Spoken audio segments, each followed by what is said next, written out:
Bon dia e benvindos, my hungry amigos, and welcome back to Algarve Appetites with me, Portuguese Jimmy, your host. And also, welcome back to the final part of our interview with Amanda Alves. So far, we've explored Amanda's incredible life journey and her experiences as a single mother in Portugal. In this segment, we'll dive into a topic that's particularly important for expat families, and that's homeschooling in Portugal. Amanda will share her first-hand experiences with the complex and restrictive regulations that make homeschooling here nearly impossible for most families. If you're considering a move to Portugal with young children or are curious about the education system for expats, this discussion is absolutely essential viewing. Let's hear what Amanda has to say about this crucial issue. I should mention at this point that if there's any of the viewers here that are thinking of homeschooling children, there is a difference in Portugal compared to the UK. Yes, a huge difference. So, and this actually is a big advantage for you because I'm right in saying that you need at least a degree qualification if you're going to homeschool your own child. You need to have a university degree, and also you need to make the inscription of your son on the public school. Yeah. And after, you need to do like a project that goes, connects what they give on the school and what you want to do with your kids at home. And every year you need to go there and show what you do, how they are doing the things. So they're closely monitored to show that the progress is at least as good as if they were in school, and presumably if those results are not good enough, then you could lose that opportunity. You lose opportunity, yes, because they are checking all the time if you are doing or not. Yeah. And also they try to open, for example, everything they count. For example, if you go to a park, they count like a cultural thing. They count everything, but means that you need to do a lot of things together to have to present them like a portfolio at the end with lots of information that what are you doing. So it's not like, for example, in England, I have friends that live in England that they don't need even to show anything. They homeschool, but they don't have to show what they are doing. And here it's not like this. You'd be fine with Bea if, in terms of showing the points for swimming, because she seems to spend most of the summer either at a swimming pool or at the beach. Yes, so everything discounts. For them, even at the beach, I use, for example, pictures to show her, to say, oh, look, she's learning about fossils, or she's learning about stones or rocks. So I use all the things that she actually did or bring at the time to connect with the school system. That is really like. Well, you must be very proud, because I believe it's this weekend that Bea is going to be on national television. So tell audience about that. Because normally here in Portugal, they normally say that people that do homeschool, they don't socialize or they don't integrate in the society. What is not true, because, for example, my daughter socializes with everyone. I want to talk with everyone. And also I try to put her involved in things that she likes, but also that is connected to activities with the others. So normally she do every year a project for a government that is like with the great new ideas that she needs to create projects. And this time in Algarve we have a lot of issues with water. So because Bea she really loves the nature, animals, all these things. So I try to put her in these projects also connected to nature. So this time in Faro, the government, and they decided to do an activity with kids that they couldn't put in the national television about how to take care and protect the water. Because in Algarve, in the summer, we have like almost nothing in water because we spend a lot in tourists and these activities. So it's like to have the conscience to take care and to protect and to spend less water. So tomorrow Bea goes to like a celebration where they will show the first episodes that they're going to put on TV and the national Portuguese TV. So I'm really proud of her. So congratulations to Bia. So you must be doing something very good to be thinking Yes. that. Even the person there, she told me that Bia is like an inspiration for the others, because normally it's the school saying, "Oh, do this, do this, do this," and in Bia's case, is the opposite. Is actually that she loves this, and of course that I'm there to guide her or to orientate or to find things that she can do. But at the end is her behavior and the way she likes to live, like with the animals, with the nature.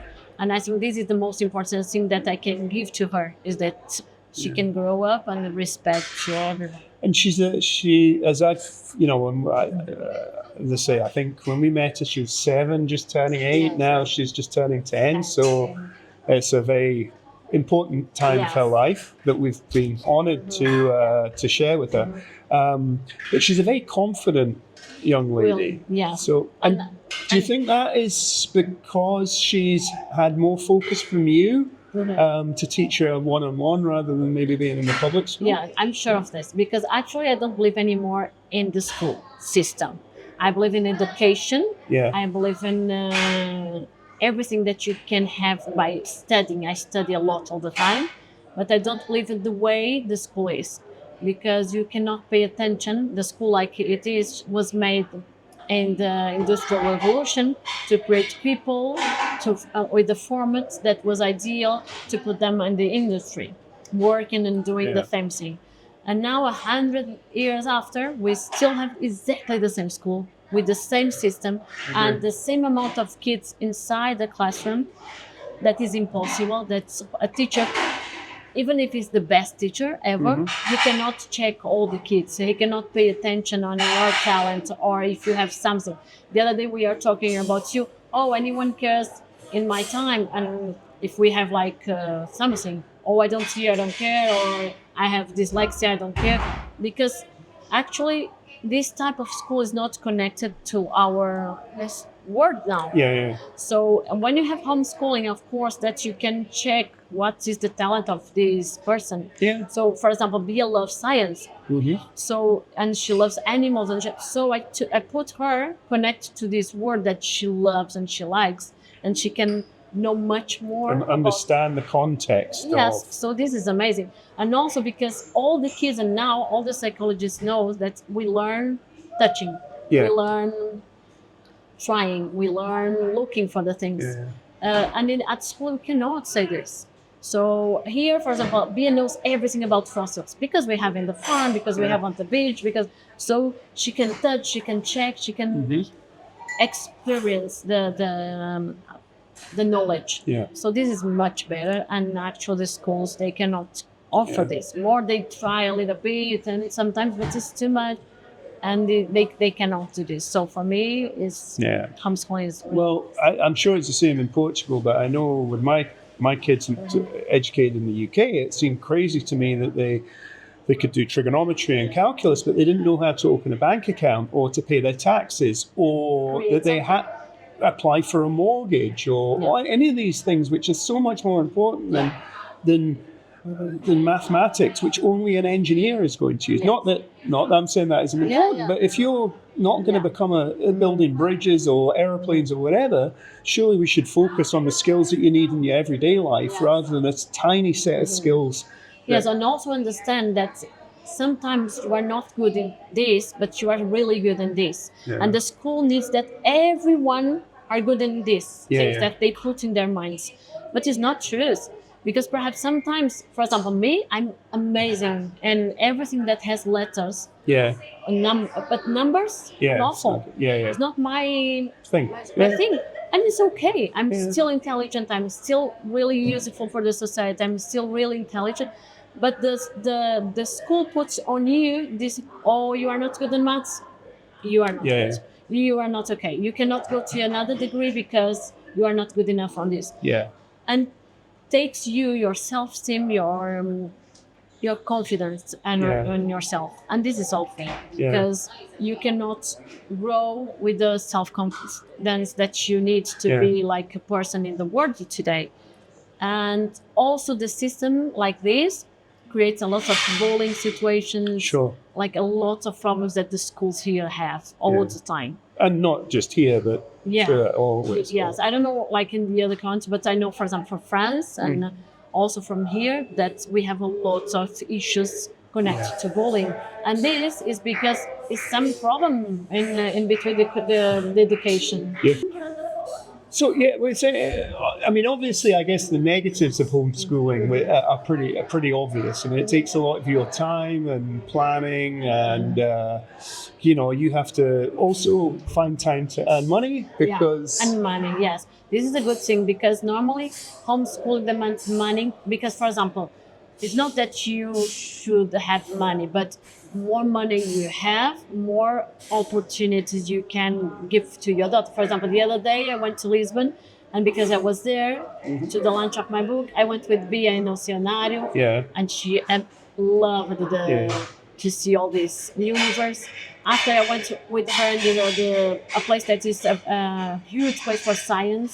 So all these places you have to pay a lot. And so when you see if you don't have the money, you cannot provide this experience also to your kids. So if you don't have the money, it's more difficult to give this time. Also, you need to have a work that you have time to spend, and also a lot of patience, because sometimes you have the knowledge, but you don't know how to teach, or you don't have the patience to teach, and because sometimes it's not easy.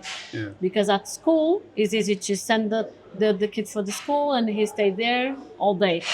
In my case, for example, sometimes I'm with Bia and say, let's go study, and she says, no, I'm not going because you're my mom. So of course. It's different of a teacher saying, let's go study. So this relation needs to be really cared, because sometimes we discuss and we argue because of the study, because she doesn't want, or because so we have to deal with all these things that normally at the school is easier. You send them, they solve the problem, and that is okay. And in my case, it's not. But also, if she studies 1 hour, it's much more knowledge than if you study all that. Because it's one-on-one rather than 1 to 25 or 30. It's like teaching language for you, just for you, or for a class for 20 persons. You're going to learn, but you're going to take much more time. But of course, Bia is now only halfway through her education journey, because I guess in the UK it's what we would call primary school. So she's coming towards, and then she'll be going into secondary. So that obviously presents you with some more challenges, maybe? So what's your kind of roadmap? I presume you're going to continue to homeschool Bia, and tell us what challenges that faces. And obviously, you've already said you're not very good at maths. So this what they're going to do for in all the subjects that is just letters. I can go until the end, until the university, and I will support her and be her teacher. Of course, it depends of what you'll choose, because I think she'll choose more the scientific side, because she likes this, because she wants to be a vet. So they have like chemical and these maths and these things that I cannot support her after on this. And in this case, I want to have a teacher at home just for these subjects that she will need. Because if she wants to go to the university, she'll need to pass these exams from the university after. So in this case, I will have a teacher just for these subjects. So maybe this is good and is necessary, because you'll probably have more time, because there'll be times in the week that Bia will be thinking, but of course there's more cost for you as well, because now you have to fund the wages of the and also because when you do homeschooling, you have any support in any costs, so everything is on you. So we have to deal with all these things, and actually because Bia is also a person that needs to be active all the time. It's not a type of a person that I'm at home writing and do activities really slow. She needs to do this and after this and after this. That if she was at the school will be so boring for her. And it's also another thing was why I don't let her on the school. Because perhaps at school they will say, oh, she's hyperactive, or she's crazy, or she's this. That she's not. So it's just that it's her way of being like me. I'm also like really active and everything. So I need to find her all the time a lot of activities. That is not easy. Yeah. Because sometimes you don't have the money or the time or something. Of course. Or you're tired sometimes. And for example, I go every single week to the library in Silves, that is far, and I pick 15 books a week. Yeah. So everyone loves me in the library. Yeah. Everyone knows me. I'm like friend of everyone because they say you are the only one that comes and picks 15 books a week. Yeah. Because she wants a story, another story, another story. Yeah. So it's too much. So obviously your experience across all is very positive.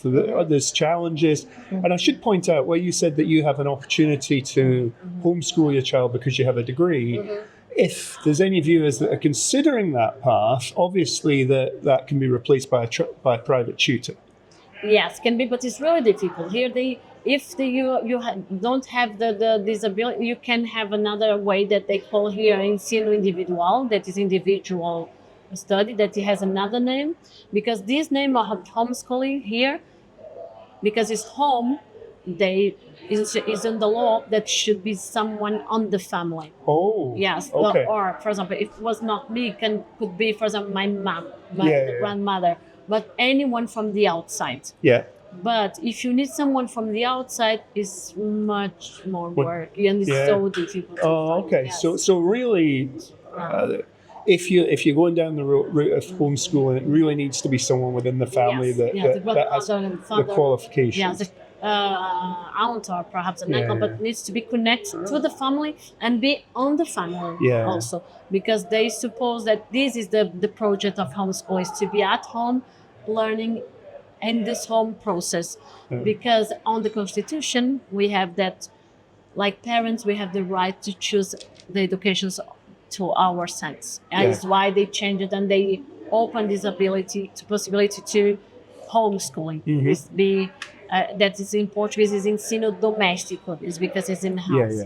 Okay. So if it's not, for example, I have a friend in Coimbra that she wanted to do homeschooling, but she didn't have a degree, so she put the grandmother.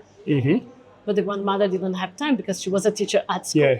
So she put the son in a school like these forest schools, these alternative schools that we have a lot here in Algarve, but they are not accepted for the government. Okay. So in one moment we went to a meeting, and the teacher on the school said, look, or you teach your son at your house, or no, because what you are presenting me is from this forest school. It's not from you doing. So you see, in this case, they already didn't want that you do in this way. Even this, because here they have a lot of these alternative schools, but they are not accepted for the government. Okay. So means that normally these English tourists that they came, they put the kids on the forest school, but it's not counting like schooling. So they are not they are not authorized they are authorized to go and but doesn't count anything like a school. So it's why they don't like even that we put the name school, because it's not for them. Okay. So in England is yes. For example, my friend, she takes them to the forest school and it counts like school. The paper, the things that they have, counts everything. Here it doesn't count unless this is Montessori school or Waldorf. Say again? Waldorf and Montessori school. These two, they count like school. They are authorized. These are a different system of schooling, but they aren't government. So they are like private schools. These ones, but the other ones. So presumably the one in Lagoa will be. That was. Yes, and also the one in Montessori has one in Albufeira also. It's expensive, right? Montessori is like natural. So all the stuff that they in woods, and the teacher doesn't say to you what you do. For example, you have a space and you arrive there and you say, look, teacher, I want to do this. Okay. And if he doesn't know how to do it, he can ask for help. So the teacher is not teaching you, it's like orientating you, like a sport. Oh, you need my help. How you can do? You know, he tries to show you how you can do something. And Waldorf is almost the same. But normally what the problem is that they are really expensive. And the other problem is that they think that if you work, for example, Montessori has only in primary school. Means that imagine that you are for 4 years teaching like, ooh, they really feel it, and after you go to the other school, Yeah. and you are not prepared. It's not that you're not prepared in the mind, but it's not preparing for goes inside the system Yeah. that you are not using. So it's Okay. like sometimes Yeah. it's confusing for the kid. Yeah. So they should have until the end the same way to do, but they don't. Yeah. And don't have tests or exams. That is another thing. So this is really nice because a lot of people ask me. They have groups on Facebook about this because they want to know how to do it, how to put, how to change, and they struggle a lot. And the other thing with the strangers, the foreigners, is that, for example, if you have a degree, Yeah. but it's not a degree, a Portuguese degree, Yeah. you need first to have the equivalence of your degree enough that they can accept on the school. Okay, so even if you have a degree from a UK university, it's not acceptable. No. And they need that the person knows Portuguese. For example, you have a degree and you want to learn to teach your son. And after you have the equivalence of your degree here, you go to the university, they say, okay, it's allowed and fine. But you don't know how to speak Portuguese, they don't allow that. Because it's on the law that the person that is doing the homeschooling, the tutor, knows Portuguese. That is the matter, the principal language. Wow. Because they say, how are you going to teach Portuguese if he doesn't know, you know? Yeah. So even if you say, no, but I can have a teacher, no, because at least the Portuguese language, you should know. So this is much more difficult. So it sounds almost impossible for foreigners to actually homeschool children over here. So what they do normally, these ones, is that they stay connected to their countries, and they put them in these forest school or alternative schools, but not that they are in the Portuguese system. Yeah. Of course, this is what we did with Danny. Yes. Is she was studying on a UK university, but doing GCSEs, but because I guess that was authorized in her country, then she's allowed to be here as a resident because she's educated, but she's educated outside of the Portuguese outside of the system. Yes, but in the small kids is really hard because they should go to the school here. Sure. Because they want that they are. So if you put them on the Portuguese system, like in the social security, and they will say, why they are not in the school? Yeah. So after you have these questions of the government, if she's living here, she should know. And after it's a little bit complicated to do this. So, well, Amanda, thank you very much. Thank you for joining me for Chicken Friday. And even though we didn't feature too much, the final comment, you enjoyed your chicken? Yes, amazing, really nice. And I was so hungry. You were so hungry. And do you agree that it was me that invented Chicken Friday? Yes. And it needs to be introduced into the Portuguese language. So Portuguese would be Sasha de Ferro do Frango. Do Frango. Yes. Copyright Portuguese Jimmy. Yes, I think it's better in English. Chicken Friday. Yeah. Chicken Friday. Yeah. So, Amanda, all the best, and thank you ever so much. Good luck with your book. Thank you. And finally, we'll put some more information on the book down below. If you're Portuguese, you want a physical copy, like we have here, you should be able to go into the bookshops and order it online. And if not, if you contact Amanda directly, we can get you hooked up with the audiobook in English. I'm sure Spanish and French and things. So thank you so much, Amanda. Thank you so much. And guys, until the next time, I've been Portuguese Jimmy. This has been Algarve Appetites with a very special and new format for Chicken Friday. Adios, amigos. Thank you so much for watching right to the end of the video. If you're interested in following us on our other social media, please check our link tree at Algarve Appetite, and the link will be in the description below. Also on screen is a link to a video which we think you'll really enjoy. And finally, click on the Algarve Appetite logo on screen to subscribe to our channel, and thank you for watching.